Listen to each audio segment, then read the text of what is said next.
Hi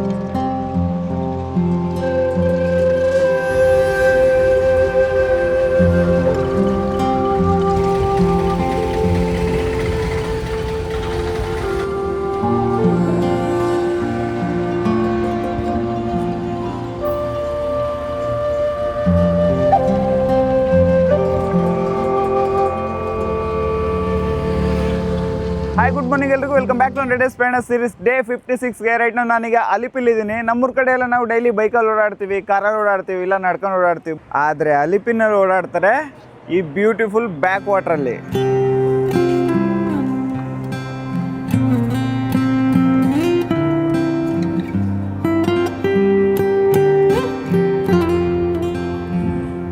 ಅಲಿಪಿನಲ್ಲಿ ಓಡಾಡೋದಕ್ಕೆ bike ಇರುತ್ತೆ, bus ಇರುತ್ತೆ, ಅದೇ ಥರ ಬೋಟ್ ಕೂಡ ಇರುತ್ತೆ. ಅದರಲ್ಲಿ ಕೆಲವರು ಶಿಕಾರ ರೈಡ್ ಮಾಡ್ತಾರೆ.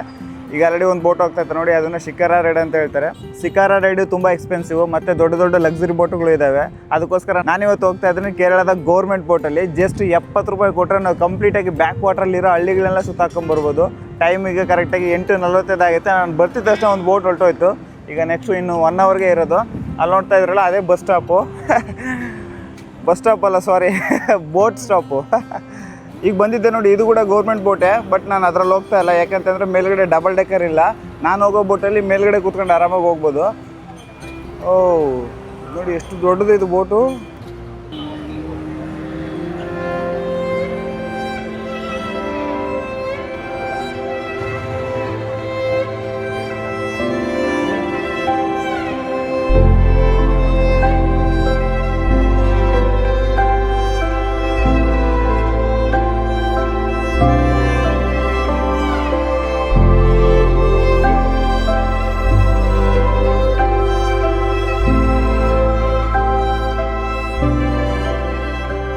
ಇಷ್ಟೊತ್ತು ಈ ಬೋಟ್ ಇಲ್ಲೇ ಇತ್ತು. ಈಗ 10 ಗಂಟೆ ಆಯ್ತು, ಇದು ಹೋಗ್ತಾ ಇದೆ. 10:40ಕ್ಕೆ ಬರುತ್ತೆ ನಮ್ಮ ಬೋಟು, ಡಬಲ್ ಡೆಕ್ಕರ್ ಬೋಟು. ಇಲ್ಲಿ ನೋಡಿ, ಇದು ಎಷ್ಟು ದೊಡ್ಡ ಬೋಟು. ಈ ಬೋಟ್ ನಾವು ಮ್ಯಾನ್ಯುವಲ್ ಆಗಿ ಇಲ್ಲಿ ಬೋಟಲ್ಲಿ ಕೆಲಸ ಮಾಡೋರು ಒಂದು ಬಿದಿರು ಕಟ್ಟಿಗೆಯಲ್ಲಿ ಈ ಕಡೆ ತೊಗೊಂಬರ್ತಾ ಇದ್ದಾರೆ. ಓ ಮೈ ಗಾಡ್. ಇವನ್ನೇ ಶಿಕಾರ ರೈಡ್ ಬೋಟ್ ಅಂತ ಹೇಳ್ತಾರೆ. ತುಂಬ ಎಕ್ಸ್ಪೆನ್ಸಿವ್ ಇರುತ್ತೆ. 10,000 ಇಲ್ಲ 5-6 ಸಾವಿರ, 15,000 ಹಂಗಿರುತ್ತೆ. ಮಾತಾಡೋದ್ರ ಮೇಲೆ ಡಿಪೆಂಡ್ ಆಗುತ್ತೆ.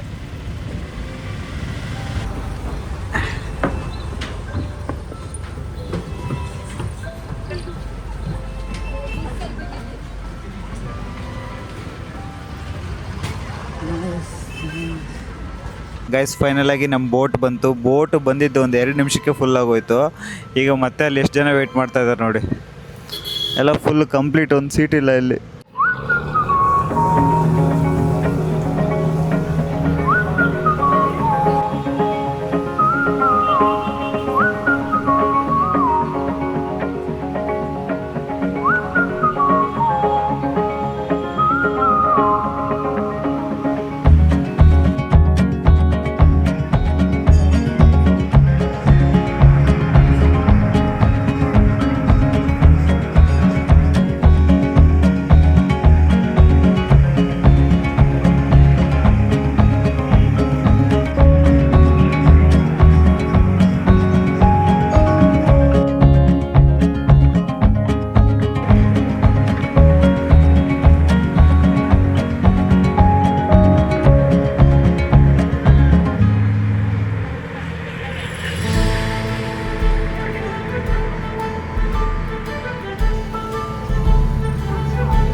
ಈಗ ನೀವು ನೋಡ್ತಾ ಇದ್ರಲ್ಲ, ಇವೆಲ್ಲ ಕಂಪ್ಲೀಟಾಗಿ ಹೌಸ್ ಬೋಟುಗಳು. ಮತ್ತು ಈ ಕಡೆ ನೋಡ್ಬೋದು ಫುಲ್ಲು ಬ್ಯಾಕ್ ವಾಟರ್ ಇರುತ್ತೆ. ಒಳ್ಳೆ ದೊಡ್ಡ ನದಿ ಇದ್ದಂಗೆ ಇರುತ್ತೆ ಇಲ್ಲಿ.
ಇದೇ ಲಾಸ್ಟ್ ಸ್ಟಾಪು ಕೈಕನ್ ಏರಿಯಾ ಅಂತ ಹೇಳ್ಬಿಟ್ಟು.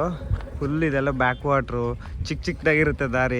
ವಾಹ್ ಸಖತ್ತಾಗಿತ್ತು ರೈಡ್ ಮಾತ್ರ ನೆಕ್ಸ್ಟ್ ಲೆವೆಲು. ಜಸ್ಟ್ 60 ರುಪೀಸ್ಗೆ ಇಂಥ ಸೂಪರಾಗಿರೋ ಎಕ್ಸ್ಪೀರಿಯನ್ಸ್ ಅಂತ ನಾನು ಅಂದ್ಕೊಂಡೇ ಇರಲಿಲ್ಲ.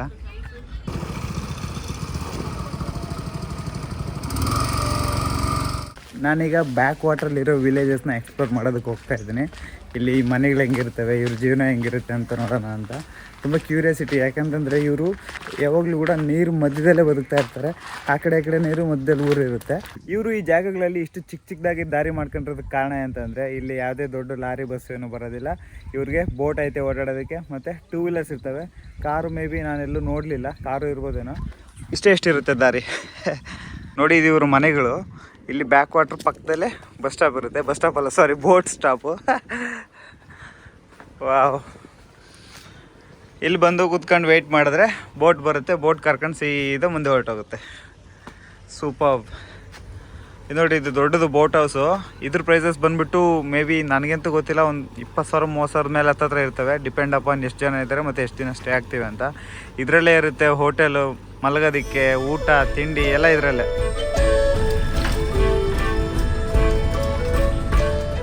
ಗೈಸ್, ಇವಾಗ ನೀವು ನೋಡ್ತಾ ಇದ್ರಲ್ಲ ಈ ಬೋಟು, ಇಲ್ಲೇನಾದರೂ ಕರೆಂಟಿದ್ದೇನಾದರೂ ಪ್ರಾಬ್ಲಮ್ ಆದರೆ ಈ ಬೋಟ್ ಅಲ್ಲಿ ಹೋಗಿ ಕರೆಂಟ್ನ ರೆಡಿ ಮಾಡಿ ಬರುತ್ತೆ. ಇಲ್ಲಿ ಆಫೀಸ್ ಕೂಡ ಐತಿ ಇವ್ರದ್ದು.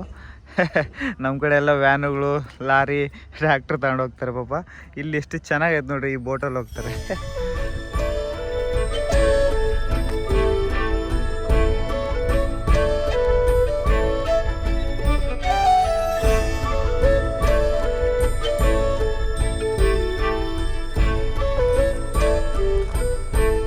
ಈ ಜಾಗದಲ್ಲಿ ಗೂಗಲ್ ಮ್ಯಾಪ್ ಹಾಕೊಂಡು ಓಡಾಡ್ತಾ ಇದ್ದೀನಿ.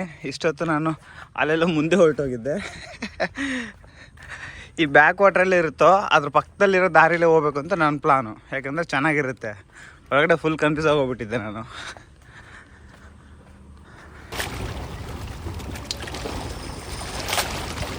ಗೈಸ್, ಇಲ್ಲಿ ನೋಡಿ, ಯಾವುದೋ ಮಿನಿ ಪಂಬನ್ ಬ್ರಿಡ್ಜ್ ಹತ್ತದಂಗೆ ಐತೆ ನನಗೆ.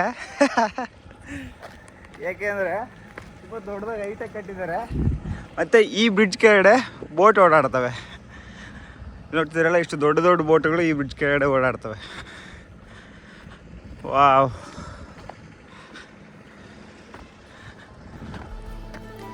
ನಾನು ಮಾಡಿದ್ದು ಒಂದೇ ಒಂದು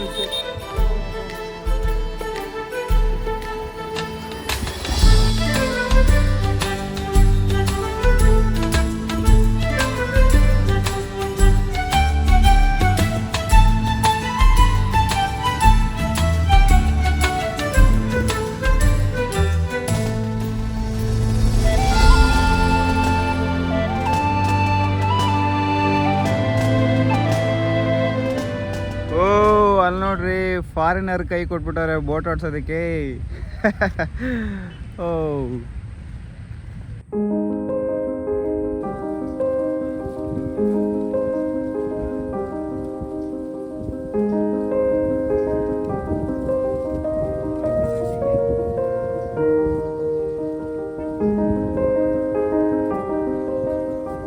ಎಂತ ಒಳ್ಳೆ ಕೆಲಸ ಆಗೈತೆ ನೋಡಿ. ನಾನು ಅಲಪುಜಾಗ ಹೋಗ್ಬೇಕಾಗಿರೋ ಗೋರ್ಮೆಂಟ್ ಬೋಟು ಅಲ್ಲಿ ಆಲ್ರೆಡಿ ಬಂದು ಆ ಕಡೆ ಹೋಗ್ತಾ ಐತೆ. ನಾನು ಇಲ್ಲಿ ಓಡಾಡ್ತಾ ಇದ್ದೀನಿ. ಈಗ ನಾನು ಸ್ವಲ್ಪ ಹೊತ್ತು ಇಲ್ಲೇ ಓಡಾಡಿ ಹೋಗೋಣ ಅಂತ ಬಂದೆ. ಟೈಮಿಂಗ್ಸ್ ಬೇರೆ ಗೊತ್ತಿಲ್ಲ ರಿಟರ್ನ್ ಹೋಗೋದು. ಇಲ್ಲಿಂದ ಗೂಗಲ್ ಮ್ಯಾಪಲ್ಲಿ ತೋರಿಸೈತೆ ರೋಡ್ ಮೇಲೆ ಒಂದು 5 ಕಿಲೋಮೀಟ್ರ್ ಬಂದಿದ್ದೀವಿ ಅಂತ ಸುತ್ತಾಕೊಂಡು ಹೋಗೋದು.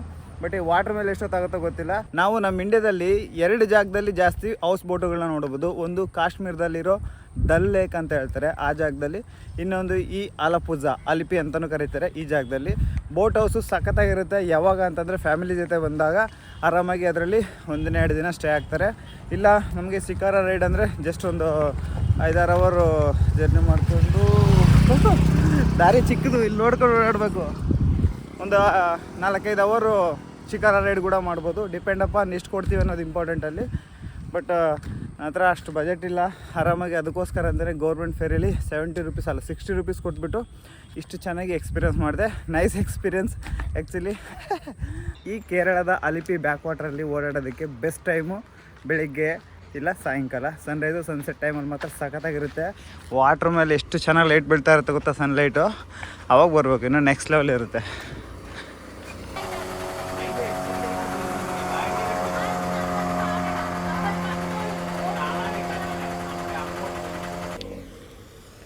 ಗೈಸ್ ಅಲ್ಪಿಗೆ ಹೋಗೋಕ್ಕೆ ಬೋಟ್ ಬರ್ತೈತೆ. ಫೈನಲಿ 1.5 ಗಂಟೆ ವೆಯ್ಟ್ ಮಾಡಿದ್ಮೇಲೆ ಬಂತು.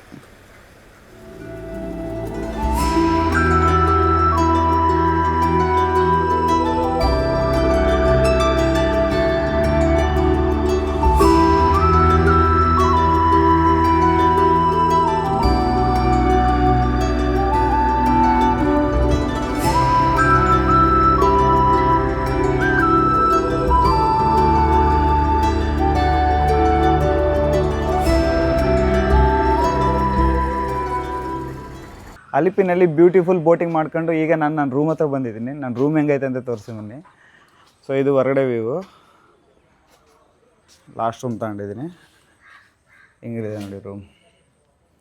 ಸಖತ್ತಾಯಿತು ರೂಮು ನಿಜವಾಗ್ಲೂ. ಜಸ್ಟ್ 500 ರುಪೀಸ್ಗೆ ತುಂಬ ನೀಟ್ ಆ್ಯಂಡ್ ಕ್ಲೀನ್ ರೂಮ್ ನೋಡಿದೆ ನಾನು ಅಲಿಪಿನಲ್ಲಿ. ಆ್ಯಕ್ಚುಲಿ ಅಲಿಪಿನಲ್ಲಿ ತುಂಬ ಕಾಸ್ಟ್ಲಿ ಪ್ರೈಸಸ್ಸು ಇದ್ದಾವೆ, ತುಂಬ ಕಮ್ಮಿಗೂ ಇದ್ದಾವೆ. ಡೋರ್ಮೆಟ್ರೀಸ್ ತುಂಬ ಇದ್ದಾವೆ. ಇದು ಬಂದುಬಿಟ್ಟು 500 ರುಪೀಸು. ನಾನು ಎಡಿಟಿಂಗ್ ಎಲ್ಲ ಮಾಡ್ಕೋಬೇಕು, ಇನ್ನು ಡೋರ್ಮೆಟ್ರಿಗೆ ಏನು ಹೋಗಲಿಲ್ಲ. ಸೊ ಇಫ್ ಇನ್ ಕೇಸ್ ಏನಾದರೂ ನೀವು ಅಲಿಪಿಗೆ ಬಂದರೆ ತುಂಬ ಬಜೆಟ್ ಫ್ರೆಂಡ್ಲಿ ಹೋಟೆಲ್ಸ್ ಇದ್ದಾವೆ. ಮತ್ತು ಈ ಹೋಟೆಲ್ ಕೂಡ ನಾನು ರೆಕಮೆಂಡ್ ಮಾಡ್ತೀನಿ. ನೀವೇನಾದರೂ ಅಲಿಪಿಗೆ ಬಂದರೆ ತುಂಬ ನೀಟ್ ಆ್ಯಂಡ್ ಕ್ಲೀನ್ ರೂಮ್ ಬೇಕು ಅಂತಂದರೆ ಓಂ ಶಾಂತಿ ಹೋಮ್ ಸ್ಟೇಸ್ ಅಂತ ಐತೆ. ಸೊ ಇದನ್ನ ಚೆಕ್ ಮಾಡಿ ಗೂಗಲಲ್ಲಿ ಹೊಡೆದ್ರು ಬರುತ್ತೆ. ಬಟ್ ಇಲ್ಲಿ ಓನರ್ಸ್ ಇದ್ದಾರಲ್ಲ ಅವರು ತುಂಬ ಚೆನ್ನಾಗಿ ರೆಸ್ಪಾನ್ಸ್ ಮಾಡ್ತಾರೆ. ಏನಾದ್ರು ಇನ್ಫಾರ್ಮೇಷನ್ ಬೇಕು ಅಂದರೆ ಕ್ಲೀನಾಗಿ ಕೊಡ್ತಾರೆ. ನನಗೆ ಗೌರ್ಮೆಂಟ್ ಬೋಟ್ ಜೆಟ್ಟಿ ಬರುತ್ತೆ, ಎಲ್ಲಿ ಬರುತ್ತೆ ಅಂತ ನನಗೇನು ಗೊತ್ತಿರಲಿಲ್ಲ. ಅವರೇ ಕ್ಲೀನಾಗಿ ಯಾರಿಗೂ ಫೋನ್ ಮಾಡಿ ಇಂಥ ಹತ್ರ ಬರುತ್ತೆ, ಇಷ್ಟೊತ್ತಿಗೆ ಬರುತ್ತೆ ಅಂತ ಹೇಳಿದರು. ಸೊ ತುಂಬ ಹೆಲ್ಪ್ಫುಲ್ ಅವರು. ಈಗ ಇಲ್ಲಿಂದ ಹೊರಡಬೇಕು. ಓಕೆ, ನನ್ನ ಬ್ಯಾಗ್ ತಗೊಂಡು, ಬ್ಯಾಗ್ ಆಲ್ರೆಡಿ ಪ್ಯಾಕ್ ಆಗೋಗುತ್ತೆ. ಕೀ ಬಾಯ್ ಅಂಕಲ್, ಬಾಯ್. ಓ ಗೈಸ್, ಇಲ್ಲಿ ನೋಡ್ತಾ ಇದ್ರಲ್ಲ, ಇದು ಬಸ್ ಸ್ಟ್ಯಾಂಡ್ ಬೋಟ್ ಜೆಟ್ಟಿ ಅಂತ ಹೇಳ್ತಾರೆ. ಇಲ್ಲೇ ನಿಮಗೆ ಗೌರ್ಮೆಂಟ್ ಬೋಟ್ ಸಿಗುತ್ತೆ. ಈಸಿಯಾಗಿ 70 ರೂಪಾಯಲ್ಲಿ ಹೋಗ್ಬೋದು. ಇಲ್ಲ ಬಜೆಟ್ ಐತೆ ಅಂದರೆ ಇಲ್ಲಿ ನೋಡ್ತಾ ಇದ್ರಲ್ಲ, ಇದು ಬಂದ್ಬಿಟ್ಟು 1 ಅವರ್ಗೆ 700 ರುಪೀಸ್ ಚಾರ್ಜ್ ಮಾಡ್ತಾರೆ. ಹೋಗಿ ಹಿಂಗೆ ಶಿಕಾರ ರೈಡ್ ಮುಗಿಸ್ಕೊಬರ್ತಾರೆ. ಇನ್ನೂ ದೊಡ್ಡ ಬೋಟ್ ಇರ್ತವೆ. ಆ ದೊಡ್ಡ ಬೋಟುಗಳು ಬಂದ್ಬಿಟ್ಟು ದಿನಕ್ಕೆ ಬೆಳಿಗ್ಗೆಯಿಂದ ಸಂಜೆವರೆಗೂ ಓಡಾಡ್ಸ್ಕೊಂಡು ಕರ್ಕೊಬರ್ತಾರೆ. 20,000 ಆಗುತ್ತಂತೆ. ಡಿಪೆಂಡ್ ಅಪಾನ್ ಫ್ಯಾಮಿಲಿ ಎಷ್ಟು ಜನ ಇದ್ದಾರೆ, ಇಲ್ಲ ನೈಟ್ ಅಲ್ಲೇ ಸ್ಟೇ ಆಗ್ತೀರಾ ಅಂತ ಅದ್ರ ಮೇಲೆ ಡಿಪೆಂಡ್ ಆಗುತ್ತೆ. ಚೆನ್ನಾಗಿರುತ್ತೆ. ನನ್ನ ಹತ್ರ ಅಷ್ಟು ಬಜೆಟ್ ಇಲ್ಲ, ಟೈಮ್ ಇಲ್ಲ. ಮತ್ತು ನನಗೆ ಈ ಥರ ಲೋಕಲ್ ಎಕ್ಸ್ಪೀರಿಯೆನ್ಸ್ ಮಾಡಬೇಕು ಅಂದ್ಕೊಂಡಿದ್ದೆ. ಗೌರ್ಮೆಂಟ್ ಫೇರಿಲಿ 70 ರೂಪಾಯಿ ಕೊಟ್ಟು ಈಸಿಯಾಗಿ 70 ರೂಪಾಯಲ್ಲಿ 700 ರೂಪಾಯಲ್ಲಿ ಸೇಮ್ ಅದೇ ಥರ ಒಂದೇ ವಾಟ್ರಲ್ಲೇ ಹೋಗೋದು. ಬಟ್ ಏನಂದರೆ ಇದರಲ್ಲಿ ಆರಾಮಾಗಿ ಕೂತ್ಕೊಂಡು ಹೋಗ್ಬೋದು. ಅದರಲ್ಲೂ ಕೂಡ ಚೆನ್ನಾಗಿ ಕೂತ್ಕೊಂಡು ಹೋಗ್ಬೋದು. ಮೇಲ್ಗಡೆ ಇರುತ್ತೆ.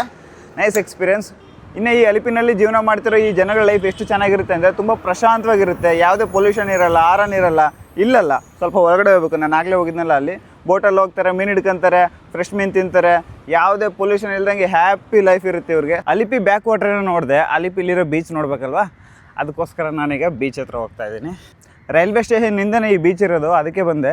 ಟೈಮ್ ಆಯ್ತು ನನಗಿನ್ನ 1:30ಗೆ ಟ್ರೈನ್ ಇರೋದು. ಇಲ್ಲಿಂದ ಡೈರೆಕ್ಟಾಗಿ ಮಂಗಳೂರಿಂದ ನೆಕ್ಸ್ಟ್ ಅಡ್ವೆಂಚರ್ ಸ್ಟಾರ್ಟ್ ಆಗುತ್ತೆ. ಬಂತು ಹೊಡಿಯುತ್ತೆ ನೋಡಿ ಈಗ. ಪಾ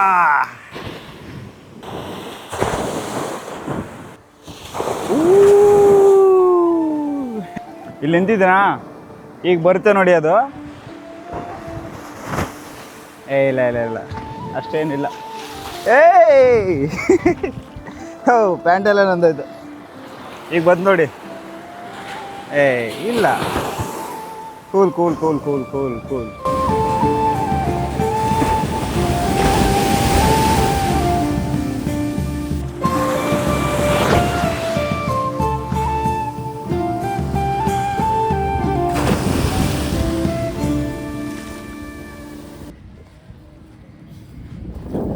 ಬೀಚ್ ಹತ್ರ ಚೆನ್ನಾಗಿ ಎಂಜಾಯ್ ಮಾಡಿದ್ದಾಯ್ತು ಇಷ್ಟೊತ್ತು. ಸಾಕಪ್ಪ, ಬಿಸಿಲು ಜಾಸ್ತಿ ಆಗ್ತಾಯಿದೆ. ಇನ್ನೊಂದು 2 ಅವರ್ ಐತೆ ಟ್ರೈನ್ ಬರೋದಕ್ಕೆ. ಅಲ್ಲಿ ಹೋಗಿ ಆ ಮರದ ಕೆಳಗಡೆ ಸ್ವಲ್ಪ ಹೊತ್ತು ರೆಸ್ಟ್ ಮಾಡಿ ನಿಧಾನಕ್ಕೆ ಹೊರಡ್ತೀನಿ. ಇಲ್ಲಿ ಈಜಾಡೋಕ್ಕಾಗಲ್ಲ, ಯಾಕಂತಂದರೆ ಫುಲ್ಲು ಡೀಪ್ ಐತೆ. ತುಂಬ ಡೇಂಜರ್ ಇಂತಾದ್ರೆ ಸ್ವಿಮ್ಮಿಂಗ್ ಮಾಡೋದು. ಏನಿದೆ ಜಸ್ಟ್ ಎಲ್ಲೋ ಕೂತ್ಕೊಂಡು ಸ್ವಲ್ಪ ಹೊತ್ತು ಟೈಮ್ ಸ್ಪೆಂಡ್ ಮಾಡ್ಬೋದು. ಇಷ್ಟೊತ್ತು ಅಲೆಗಳು ಎಷ್ಟು ದೊಡ್ಡ ಅಲೆಗಳು ಹೊಡಿತಾ ಇದ್ದಾವೆ ಗೊತ್ತಾ. ಅಯ್ಯಪ್ಪ, ಶಾಕ್ ನನಗೆ. ಇದೆಲ್ಲ ಸಾಯಂಕಾಲ ಹೊತ್ತು ಫುಲ್ ಜನ ಆ್ಯಕ್ಟಿವ್ ಆಗಿಬಿಡ್ತಾರೆ ಇಲ್ಲೆಲ್ಲ. ಬಟ್ ಪ್ರಾಬ್ಲಮ್ ಏನಂದ್ರೆ ನೋಡಿ, ಇಲ್ಲಿ ಎಷ್ಟು ಕಸ ಮಾಡಿದ್ದಾರೆ ಮೂರ್ಖ ಜನರು. ಹೆಂಗೋ ಎಷ್ಟೊತ್ತು ಇಲ್ಲಿ ಬೀಚ್ ಇದ್ದಿದ್ದಕ್ಕೆ ಎಷ್ಟೊತ್ತು ಟೈಮ್ ಪಾಸ್ ಮಾಡಿ ಈಗ ರೈಲ್ವೆ ಸ್ಟೇಷನ್ ಹತ್ರ ಹೋಗ್ತಾ ಇದ್ದೀನಿ. ಈಗ ಟೈಮ್ ಬಂದುಬಿಟ್ಟು 12 ಗಂಟೆ ಆಗೈತೆ. ಟ್ರೈನ್ ಇರೋದು 1:15ಗೆ. ಡೈರೆಕ್ಟಾಗಿ ಮಂಗಳೂರಿಗೆ ಹೋಗ್ತೀನಿ. ರಾತ್ರಿ 9:00ವರೆಗೆ ರೀಚ್ ಆಗ್ತೀನಿ. ನಮ್ಮ ಟ್ರೈನು ಸಕ್ಸಸ್ಫುಲ್ಲಾಗಿ 50 ನಿಮಿಷ ಲೇಟಾಗಿ ಬರ್ತೈತೆ. ಬರಲಿ, ಅದೆಷ್ಟೊತ್ತಿಗೆ ಬರ್ತೈತೆ ನೋಡೋಣ.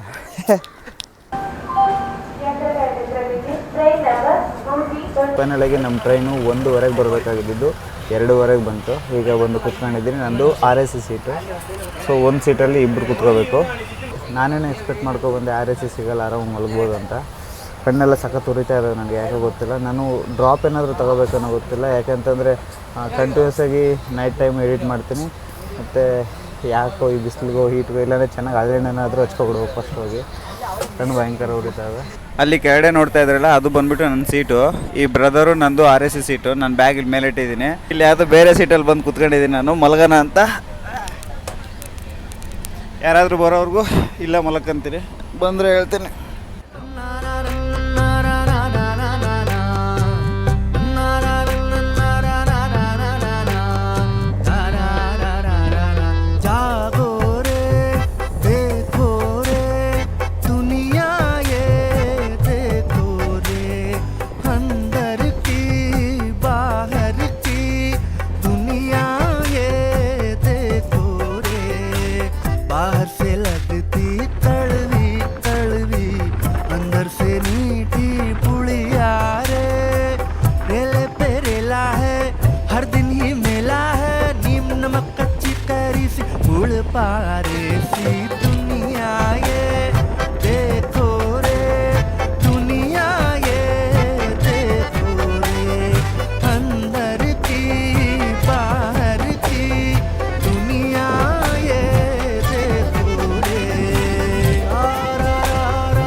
Welcome to Udupi. ಟೈಮ್ ಬಂದ್ಬಿಟ್ಟು ಈಗ 12 ಗಂಟೆ ಆಗೈತೆ. ನಾನು ಮಂಗಳೂರಲ್ಲಿ ಇಳಿಬೇಕಾಗಿರೋನು ಇಲ್ಲಿಗೆ ಏನಕ್ಕೆ ಬಂದೆ ಅಂದರೆ, ನಾನು ಮಲ್ಪೆಗೆ ಹೋಗ್ತಾ ಇದ್ದೀನಿ. ಮಲ್ಪೆಯಿಂದ ಸಮುದ್ರದಲ್ಲಿ 2-3 ದಿನ ಅಡ್ವೆಂಚರ್ ಮಾಡೋದಕ್ಕೋಸ್ಕರ ಅಂತಲೇ ಬಂದೆ. ನಾನು ಟ್ರೈನಲ್ಲೇ ಟಿಕೆಟ್ ಬುಕ್ ಮಾಡ್ಕೊಬಿಟ್ಟೆ ಡೈರೆಕ್ಟಾಗಿ ಇಲ್ಲಿಗೆ. ಯಾಕೆಂತಂದರೆ ಈಗ ಮಂಗಳೂರಿಂದ ಮತ್ತೆ ಬೆಳಗ್ಗೆ ಎದ್ದು ಬಸ್ಸಲ್ಲಿ ಬರಬೇಕಿತ್ತು. ಈಗ 12:30 ಆಗೈತೆ. ಹೋಟೆಲ್ಗೆ ಕಾಲ್ ಮಾಡಿದ್ದೆ, ಡೋರ್ಮೆಟ್ರಿಗೆ 12 ಗಂಟೆಗೆ ಬರ್ತೀನಿ ನಾನು ಅಂತಂದರೆ ಅವ್ರು ಇದ್ಕೊಂಡು ಇಲ್ಲ ಬ್ರೋ ಅಷ್ಟೊತ್ತಿಗೆಲ್ಲ ಗೇಟ್ ಕ್ಲೋಸ್ ಆಗೋಗಿರುತ್ತೆ ಅಂತ ಹೇಳಿದ್ರು. ಇಲ್ಲೊಂದು ಯಾವುದೋ ಒಂದು ಐತೆ ಇಂದ್ರಪ್ರಸ್ಥ ಅಂತ ಹೇಳ್ಬಿಟ್ಟು, ಈಗ ಅಲ್ಲೋಗಿ ಚೆಕ್ ಮಾಡ್ತೀನಿ. ಅಲ್ಲೇನಾದರೂ ಡೋರ್ಮೆಟ್ರಿ ಇದ್ದರೆ ನಾನು ಅಲ್ಲಿ ಸ್ಟೇ ಆಗ್ತೀನಿ. ರೈಲ್ವೆ ರಿಟೈರಿಂಗ್ ರೂಮಲ್ಲಿ ಕೂಡ ಬುಕ್ ಮಾಡ್ಕೋಬೋದು, ಯಾಕಂದರೆ ನಾನು ಸ್ಲೀಪರಲ್ಲಿ ಬಂದಿದ್ದಲ್ವಾ. ಸೊ PNR ನಂಬರ್ ಇದ್ದರೆ ಈಸಿಯಾಗಿ ರಿಟೈರಿಂಗ್ ರೂಮ್ ಬುಕ್ ಮಾಡ್ಕೋಬೋದಿತ್ತು. ಬಟ್ ಆದರೆ ಯಾಕೋ ತೊಗೊತಾ ಇಲ್ಲ ಅದು. ಸೊ ಆಪ್ಷನ್ ಈಗ 50-50 ಐತೆ. ಆಪ್ಷನ್ 1 ಡೋರ್ಮೆಟ್ರಿಲಿ ಸ್ಟೇ ಆಗೋದು, ಆಪ್ಷನ್ 2 ರೈಲ್ವೆ ಸ್ಟೇಷನಲ್ಲಿ ಹೋಗಿ ವೇಟಿಂಗ್ ರೂಮಲ್ಲಿ ವೆಯ್ಟ್ ಮಾಡೋದು ಬೆಳಗ್ಗೆವರೆಗೂ.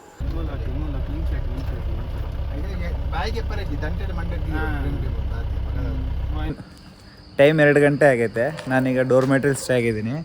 ಇದೇ ಇಂದ್ರಪ್ರಸ್ಥ ಅಂತ ಹೇಳ್ಬಿಟ್ಟು ಡೋರ್ಮೆಟ್ರಿ ರೂಮ್ಸ್ ಎಲ್ಲ ಸಿಗುತ್ತೆ. ಇಲ್ಲಿ ಬಂದು ಇಲ್ಲಿ ಇವ್ರ ಹತ್ರ ಮಾತಾಡ್ತಾ ಇದ್ದೆ. 1.5 ಗಂಟೆ ಮಾತಾಡಿ ಯಾವುದೋ ರೆಸ್ಟೋರೆಂಟ್ ಹತ್ರ ಹೋಗ್ಬಿಟ್ಟು ಬರ್ಗರ್ ತಿನ್ಕೊಂಡು ಈಗ ಬರ್ತಾ ಇದ್ದೀವಿ. ಇವರೇ ಓನರು. ಅಣ್ಣ ನಿಮ್ಮ ಹೆಸರು? ಪ್ರದೀಪ್ ಕುಮಾರ್ ಶೆಟ್ಟಿ ಅಂತ. ಇಷ್ಟೊತ್ತು ಇಲ್ಲಿ ಮಾತಾಡ್ತಿದ್ವಿ, ಸಡನ್ನಾಗಿ 2 ಗಂಟೆ ಕರ್ಕೊಂಡು ಹೋದ್ರಿ. ಈಗ ಹೊರಗಡೆ ಹೋಗಿ ತಿನ್ಕೊಂಡು ಈಗ ಬಂದಿದ್ದೀವಿ. ಸೊ ನಾನು ಡೋರ್ಮೆಟ್ರಿ ತೋರಿಸ್ತೀನಿ ಬನ್ನಿ. ನಾನು ಅಂದ್ಕೊಂಡೆ ಮೇ ಬಿ ಇಲ್ಲಿ ನನಗೆ ಸ್ಟೇ ಸಿಗಲ್ವೇನೋ, ರೈಲ್ವೆ ಸ್ಟೇಷನಲ್ಲೇ ರೆಸ್ಟ್ ಮಾಡಬೇಕು ಅಂತ. ಬಟ್ ಓಕೆ, ನಿಮಿಷ, ನನ್ನ ಡೋರ್ಮೆಟ್ರಿ ಎಲ್ಲೈತಪ್ಪ. ಹಾಂ, ಓಕೆ, ಈಗ ನೋಡ್ತಿದ್ದೀರಲ್ಲ ಇದೇ ನನ್ನ ಡೋರ್ಮೆಟ್ರಿ. ಚೆನ್ನಾಯ್ತಾ? ನೈಸ್. ಕೆಳಗಡೆ ಲಾಕ್ ರೂಮ್ ಐತೆ, ಆರಾಮಾಗಿ ಬ್ಯಾಗಲ್ಲಿ ಇಟ್ಟಿದ್ದೆ. ಚೆನ್ನಾಗೈತೆ. ಉಡುಪಿ ರೈಲ್ವೆ ಸ್ಟೇಷನ್ ಆಪೋಸಿಟಲ್ಲೇ ನನಗೆ ಈ ಇಂದ್ರಪ್ರಸ್ಥ ಹೋಟೆಲ್ ಸಿಕ್ಕಿದ್ದು. ತುಂಬ ಲಕ್ಕಿ ನಾನು. ಇಲ್ಲ ಅಂದಿದ್ರೆ ಎಲ್ಲಿ ಉಡುಪಿಲಿ ಎಲ್ಲಿ ಹುಡ್ಕೊಂಡು ಹೋಗಲಿ ಈಗ. ಓಕೆ, ಈಗ ನೋಡ್ತಿರಲ್ಲ ಇದೇ ನನ್ನ ಬೆಡ್. ಚೆನ್ನಾಗೈತೆ ಸದ್ಯಕ್ಕೆ. ಸಾಕು, ಆರಾಮಾಗಿ ಇವತ್ತು ಮಲ್ಕೊಬಿಡ್ತೀನಿ. ಎಡಿಟಿಂಗ್ ಏನು ಮಾಡಲ್ಲ, ಯಾಕಂತಂದರೆ ಫುಲ್ ಡೇ ಜರ್ನಿ ಮಾಡಿಬಿಟ್ಟೆ ಇವತ್ತು ನಾನು. ಸೊ ಇಲ್ಲಿಗೆ ವಿಡಿಯೋನ ಎಂಡ್ ಮಾಡ್ತೀನಿ. ಸಿಗೋಣ ಮತ್ತೆ ನೆಕ್ಸ್ಟ್ ವಿಡಿಯೋದಲ್ಲಿ. ಅಲ್ಲಿವರೆಗೂ ಟಾಟಾ, ಟೇಕ್ ಕೇರ್, ಬಾಯ್.